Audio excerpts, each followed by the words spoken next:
Thank you, worship team. Good morning. It's great to be here this morning. Thank you for being here. If you're in the blue seats, welcome. If you're online, thank you for joining us that way. Looks like, judging by the room, we have hit our summer mode, right? People are going to be in and out for the next few months. If you're traveling, I hope you have great travels. One of the things I encourage folks to do, I've done this for years, and sometimes Marcia and I do this when we're traveling, is be in church.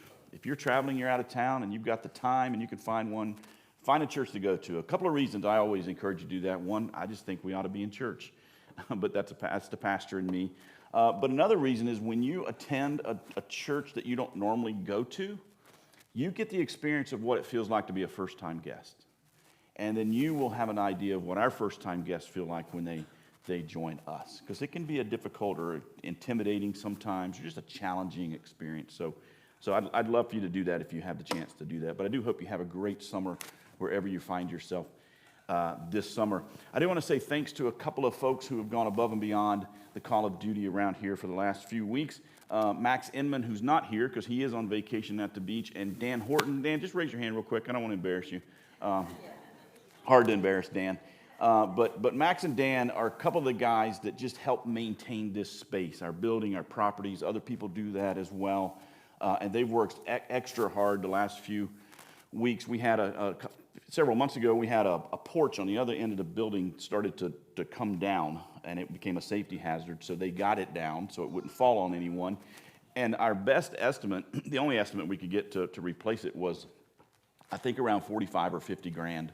And I think Dan and Max did it for about $2 million, something like that. So we appreciate them doing that. Saved us a lot of money, and they seem to have a great time doing it. I certainly had a great time watching them do it rather than having to be out there doing it myself, because it probably wouldn't still be up if I did. But I appreciate all the work that they do and everybody who makes this place great and helps us keep everything going. But anyway, so that's that. A couple of announcements. We got Juneteenth coming up tomorrow night. So if you haven't signed up, we'd love for you to go ahead and sign up. You can click the QR code in front of you on the chair in front of you. Just scan that with your phone. It'll take you to the sign up for Juneteenth. If you don't know how to navigate that, but you want to come or plan to come, just see me afterwards and say, hey, we're planning on being here. We just want to make sure we have enough tables and chairs set up. We plan for everything to be outside. We are going to move dinner and stuff inside just because it's going to be hot and humid tomorrow, so we don't want anybody melting. But Juneteenth is going to be a lot of fun. We've got about 45 people, maybe a little bit more, signed up so far. So we've got plenty of room for more folks. So come and join us for that. And then on Tuesday, our Kids Camp Compassion starts. And so if you haven't signed your kids up, or if you have neighbors or friends and you think they might be coming, go ahead and sign them up or give us a heads up about that just so we can plan. And if you don't have kids or not bringing kids, pray for our kids, pray for our workers, our volunteers as we do Camp Compassion. It's going to be an awesome opportunity to disciple our kids and to continue to help them follow Jesus. So be praying for Camp Compassion this week. I think that's it. So let's go to God in prayer before we jump into our series. God, we thank you.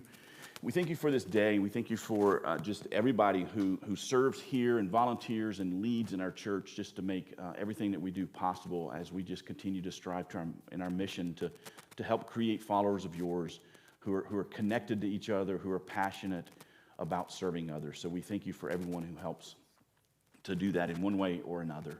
We thank you for some of the things that are coming up. We just pray that you'd bless tomorrow night as we celebrate Juneteenth together, as we look at just being aware of just some of the modern day slavery that still plagues our world and even our own country. So just open our hearts and our minds to what you want us to know about that tomorrow. And then we just pray you just bless our kids and our leaders as we have a great Camp Compassion this week, and just pray that they would just learn more about who you are and how to follow you in their lives.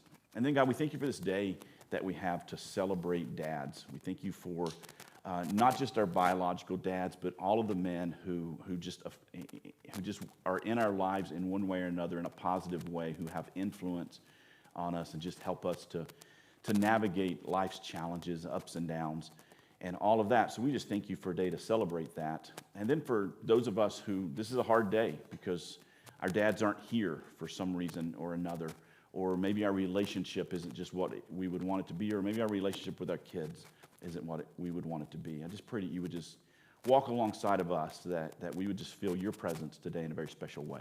In Christ's name I pray, amen.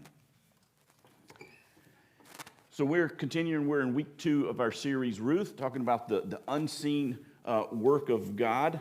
And Ruth is in the Old Testament. If you've got a Bible and want to flip to that, you could go ahead and do that. We'll be in chapter 2 today. If you don't have a Bible or a phone with an app on it and all that stuff, we'll put everything up on the screen. But we're using this title, The Unseen Work of God, because if you read through the book of Ruth, you'll notice that God is not really mentioned very much in the book of Ruth. He's barely mentioned, but even though he's barely mentioned, there's all kinds of evidence throughout the book of Ruth of God's work in the world. Throughout the entire story, God is at work even though he's unseen, he's at work in every decision that's made, in the relationships that we see formed, in the encounters, in every struggle, and there's lots of struggles.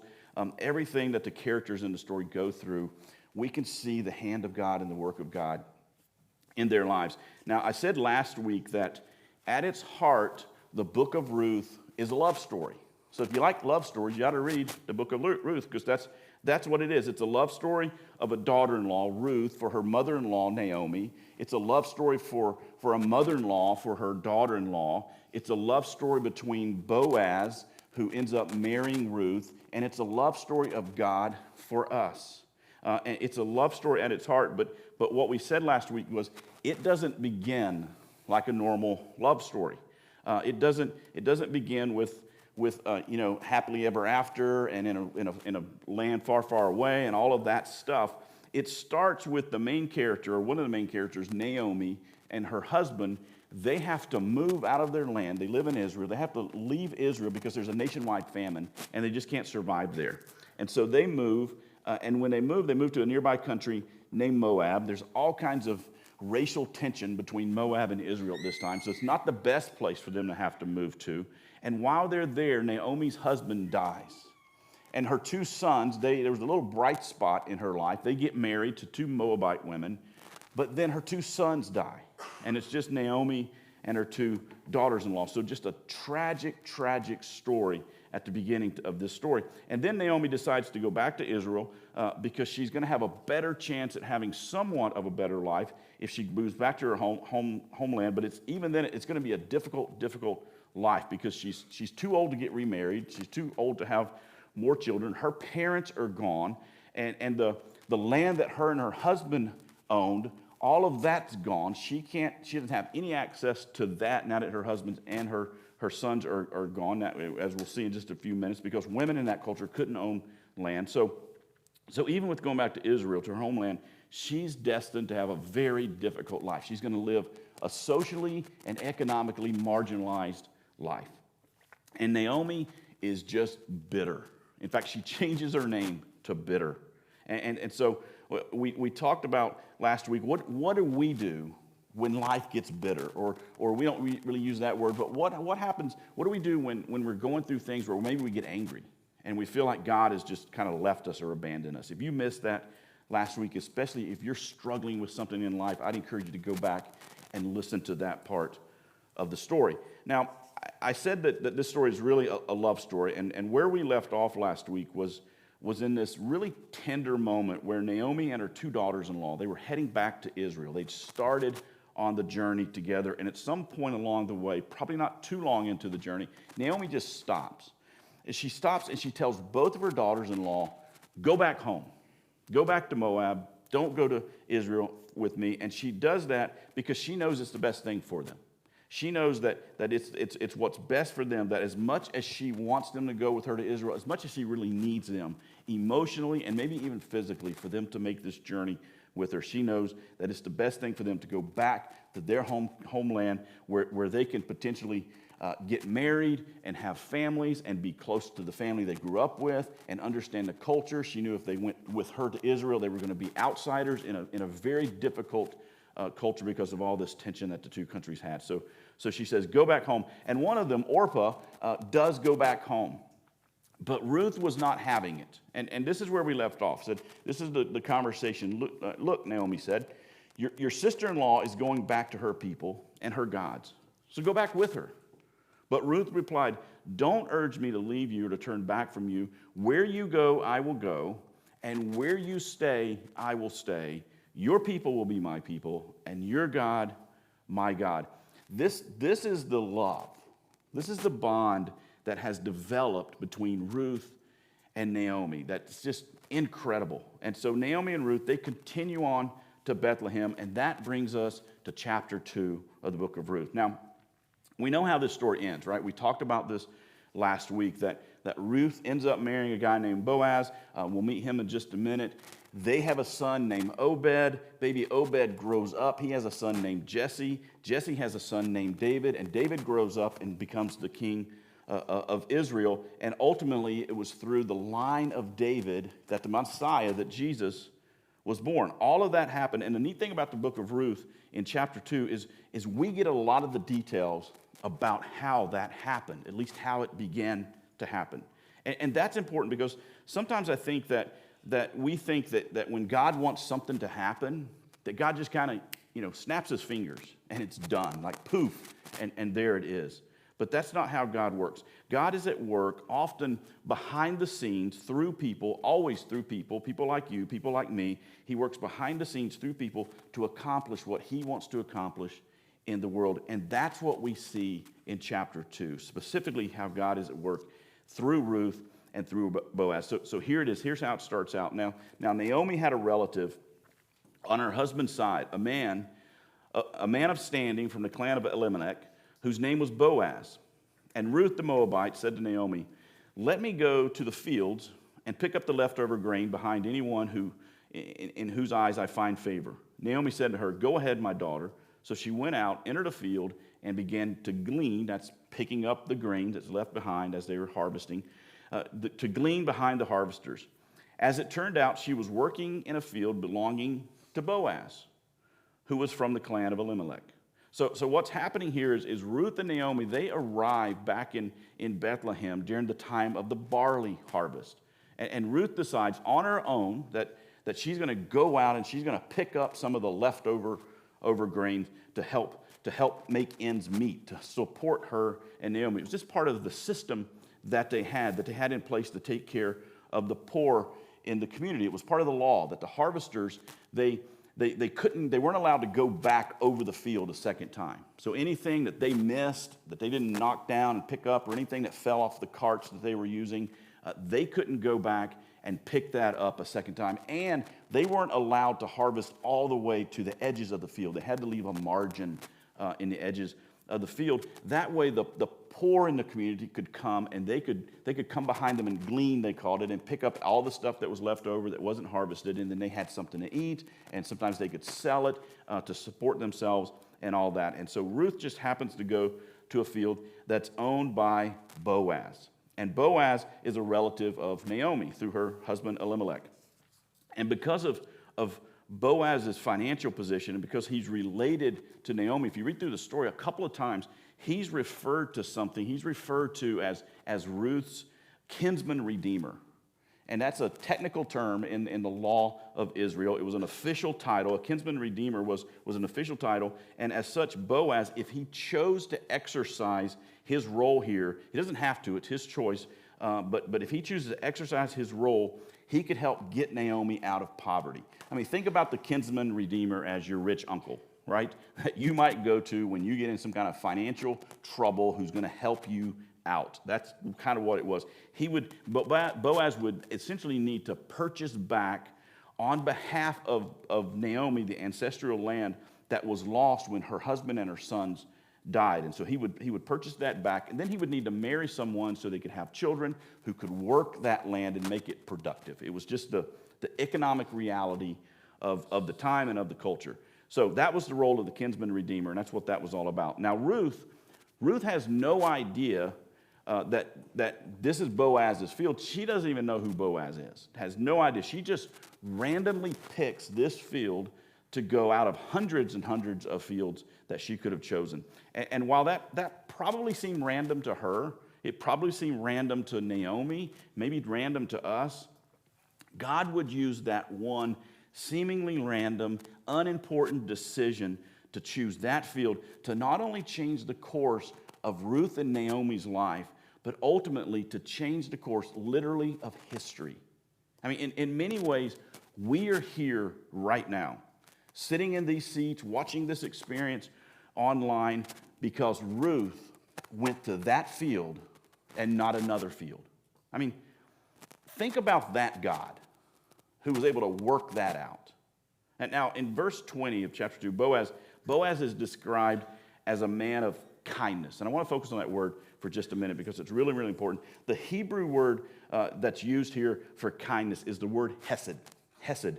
And hesed is this deeply rich Hebrew word that can't fully be described with just one English word that fully embodies what it means. And it's a word that's used in different ways throughout Scripture in the Old Testament, depending on the context of the Scripture. And here it's used, this word hesed is used to describe kindness, but that doesn't fully describe what hesed is. Hesed is essentially this. It's this unexpected, undeserved act of love and grace and kindness that's displayed in practical and tangible ways. It's an incredibly deep, vibrant word that's used here. And Boaz, as we're going to see, he was hesed on full display. We pick up the story in verse 4, and it says that just as Ruth gets to this field, here's what happens. It says, just then, just as Ruth got there, Boaz arrived. He arrived from Bethlehem and greeted the harvesters. The Lord be with you. The Lord bless you, they answered back. So this was just a typical cultural greeting that they did. Hey, how you doing? We're doing great, kind of a thing. And the Lord bless you, they answered. Boaz asked the overseer of his harvesters, who does that young woman belong to? In other words, what family is she from? Who is she connected to? And the overseer replied, she is the Moabite who came back from Moab with Naomi. She said, please let me glean and gather among the sheaves behind the harvesters. She came in to the field, and she has remained here from the morning until now, except for a short rest in the shelter. So he tells Boaz that this is Naomi's relative. It's her daughter-in-law. It's Ruth. She's been here all day. She's a hard worker. She hasn't stopped at all, except for a little short break she took in the shelter to get out of the hot sun. And then Boaz does something that would have been very uncommon in that culture. He speaks to Ruth. So Boaz said to Ruth, my daughter, listen to me. Don't go and glean in another field, and don't go away from here. In other words, you're in the right place. Stay right where you are. Stay here with the women who work for me. Watch the field where the men are harvesting, and follow along after the women. I have told the men not to lay a hand on you, and whenever you are thirsty, go and get a drink from the water jars the men have filled. Now, Boaz is what verse 1 described as a man of standing.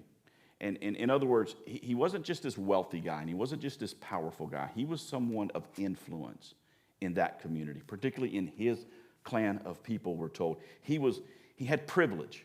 And he has privilege, and he has privilege that he just had because of the culture that he was in that time. But Boaz doesn't use his privilege to take advantage of other people or to advance himself. In fact, he does just the opposite. He uses his privilege to show hesed love, hesed kindness to others. He harnesses his privilege for the good and not for the gain. And that was so countercultural. It was countercultural 3,000 years ago. And if we're being honest, it's countercultural today, isn't it? To take wealth and power and not use it just for personal gain, but to use it for good, this hesed love towards others, this love of your neighbor. Countercultural then, countercultural now. So first, Boaz honors Ruth just by noticing her presence. She's not invisible to him because in that culture, this was a big deal in that culture because the fact that of Ruth's status, the fact that she was a widow, the fact that she was from another country, the fact that she was poor, she would have been invisible to everybody. People would walk right past her and they would not have noticed her. But Boaz says, Ruth, I see you. I notice you. You are not invisible to me. And then he takes a series of steps to make sure that she's cared for. He invites her to glean among the safety of the other women who actually work for him. He invites her to drink from his own water supply that his workers have supplied. He urges her to stay in that field. Don't take a chance and go to another field. He makes it a point to tell his male workers that they are to leave her alone and they are to provide a level of protection for her and not to harm her or take advantage of her in any way. And then we see Boaz actually invite her to lunch and to eat with him and to eat with his workers. And again, this would have been so unheard of for him to have invited someone of Ruth's status in the community to have a meal with them. It says, at mealtime, Boaz said to her, come over here, have some bread and dip it in the wine vinegar. And when she sat down with the harvesters, he offered her some roasted grains. She ate all she wanted and had some left over. And as she got up to glean, Boaz gave orders to his men, let her gather among the sheaves and don't reprimand her.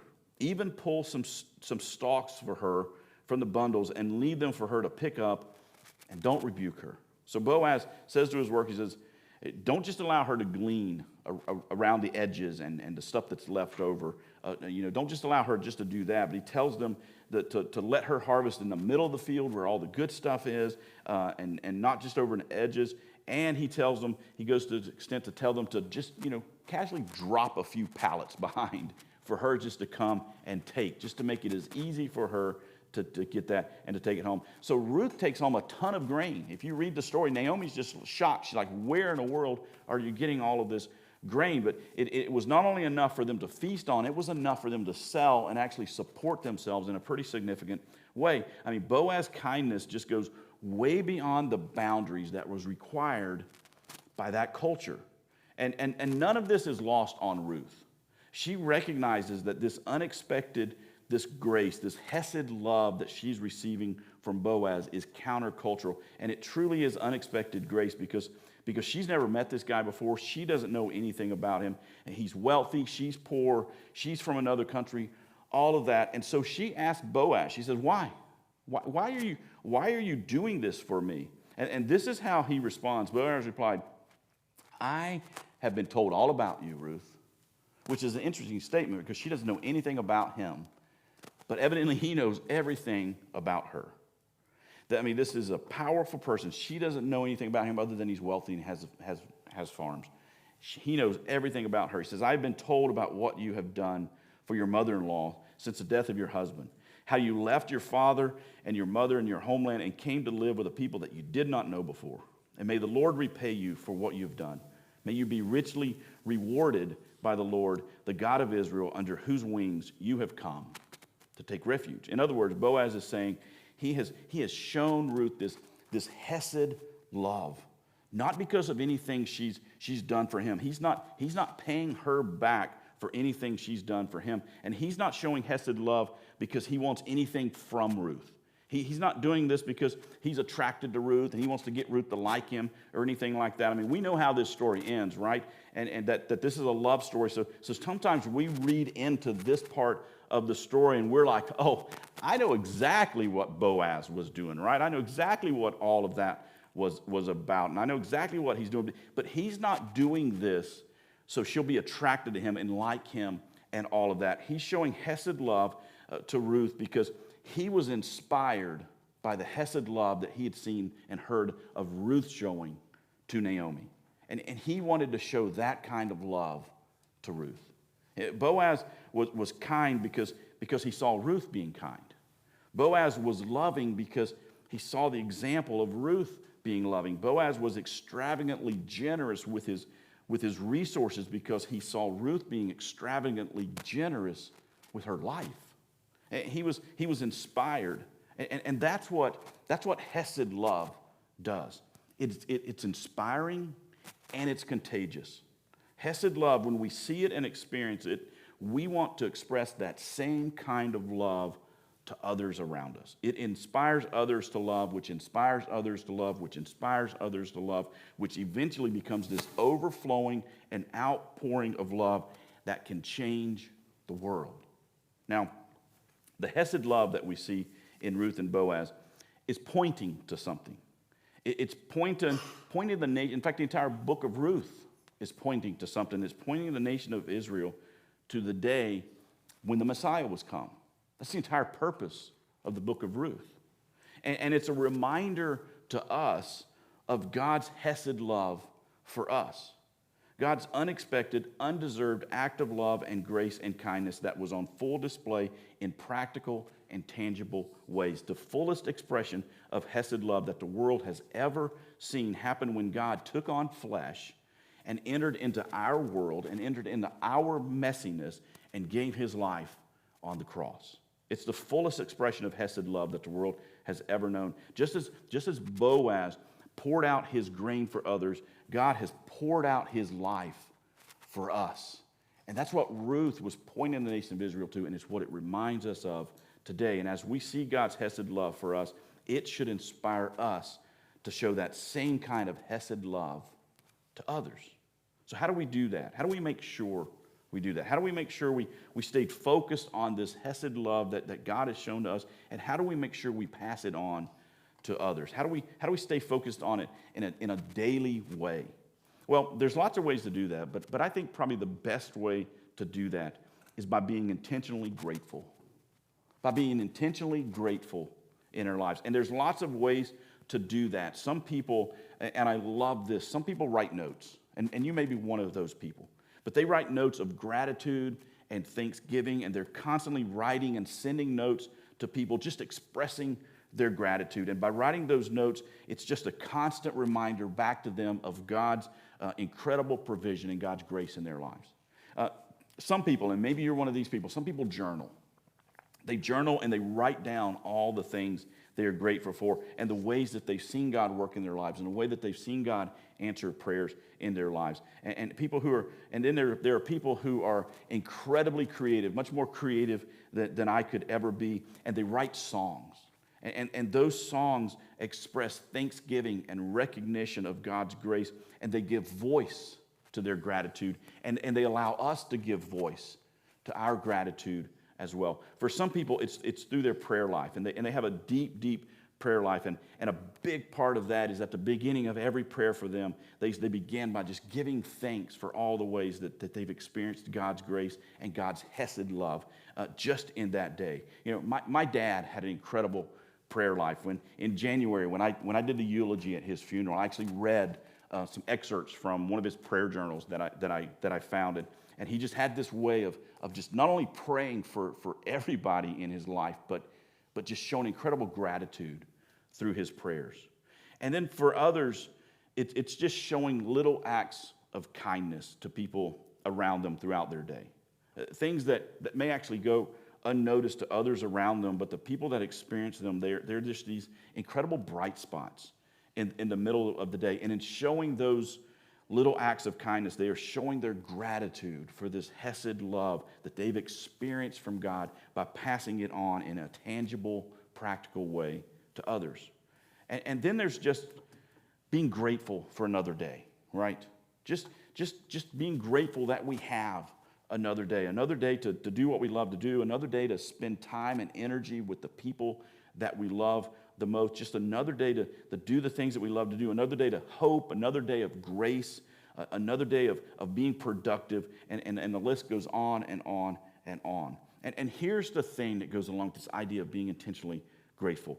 The more gratitude you show, the more of God's hesed love you see around you.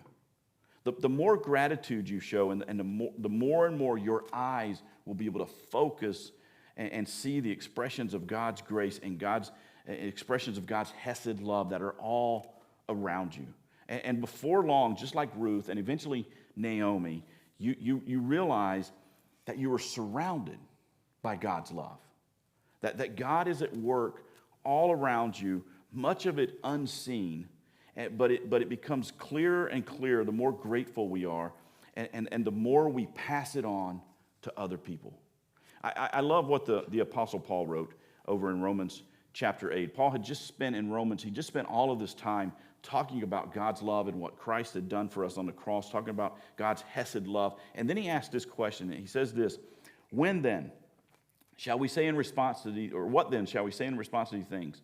If God is for us, who can be against us? I mean, think about that. If God is for us, who can be against us? And then he says, he did not, talking about God, he did not spare his own son, but gave him up for us all. how will he not also, along with him, graciously give us all things, or all things that we need? If God is for us, who can be against us? And we know that God is for us, don't we? And not because our lives are easy or comfortable, not because everything is going our way, because it doesn't. We know that God is for us, not because we are successful in everything and life just kind of works out for us, not because He's always answered our prayers the way we want Him to answer our prayers, and not because we always feel His presence, because sometimes, just like Naomi, He feels like He's a million miles away, doesn't He? We know that God is for us because He has given us the thing that is most dear to Him. God gave us His Son, Jesus. And in Jesus, God has given us this unexpected grace. In Jesus, we see God's hesed love for us, and it inspires us to show that same kind of love to others. So let's do that. Let's show that kind of love today, this week, and in the weeks to come. Let's show the hesed love that Naomi showed to her daughters-in-law, which inspired Ruth to show it to Naomi, which inspired Boaz to show it to Ruth, which not only changed the lives of Naomi and Ruth, but ultimately was used by God to change the world and to bring us here today. Let's show that kind of love. And we'll pick it up right there next week as we continue to look at God's unseen work in the life of Ruth. Let me pray for you. God, I thank you for this story. I thank you for each one of the characters and just what they represent and the way they live their lives. I thank you for the writer who wrote this down for us 3,000 years ago and that we have it today to read. I thank you that it constantly pointed the nation of Israel to the day when the Messiah, when Jesus would come. But I thank you that it's a reminder to us that you've always been at work in this world and that you continue to work in this world today, and you do it through people just like us. That you are constantly working in us and through us and around us. Behind the scenes, so much of it we don't even notice, but it's there. And so I thank you for that, and I pray that we would recognize that. God, I pray that this week we would practice every day in one way or another just being grateful for what you've given to us. And as we do that, I pray that it would just open our eyes even bigger, that it would focus us even more on the things that you are doing in our lives and for us and around us. And in return, I pray that we would pass that on to other people and ultimately change the world through that. In Christ's name I pray, amen. Hey, thanks again for being here this morning. Don't forget to join us tomorrow, 5:30, for our Juneteenth celebration, and then Tuesday for our kids camp. We'd love to have you. I hope you have a great week. If you're traveling this week, please be safe, but have a great week. Have a great summer. Let's stand and sing one more time.